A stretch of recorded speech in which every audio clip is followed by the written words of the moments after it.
નવા તાલુકાની જાહેરાત સરકાર માટે માથાનો દુખાવો બની, કારણ કે અનેક ગામોમાં તેનો વિરોધ કરાઈ રહ્યો છે. શહેરા તાલુકાના પાનમ ડેમ વિસ્તારના 10 ગામનો સમાવેશ નવા રચાયેલા ગોધર તાલુકામાં કરવામાં આવતા તમામ 10 ગામના લોકોમાં ભારે રોષે ભરાયા હતા.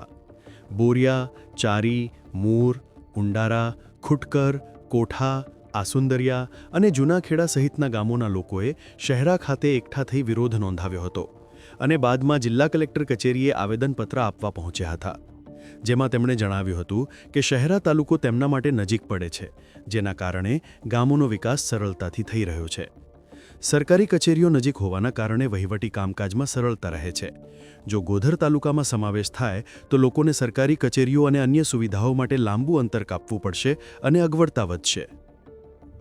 ગુજરાત સરકારે 17 નવનિયુક્ત તાલુકાઓની જે નિયુક્તિ કરી છે, એમાં અમે હાલ શહેરા તાલુકામાં છીએ.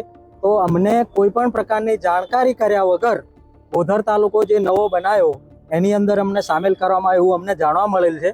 તો એમાં અમારા 10 ગામનો વિરોધ છે અને અમે કલેક્ટરશ્રીને આવેદન આપીએ, જેથી કરીને સરકાર અમારી આ એક માગણીને ધ્યાને લઈ અમને નિર્ણય આપે. જો આનો જો નિર્ણય અમને નહીં મળે અમારા વિસ્તારના લોકોને, તો અમે ભૂખમરા આમરણ ઉપવાસ પર ઉતરી અને કલેક્ટર ઓફિસે ધરણા કરીશું. પગી ગમીરભાઈ દીપાભાઈ, ઉપપ્રમુખ ભારતીય જનતા પાર્ટી શહેરા.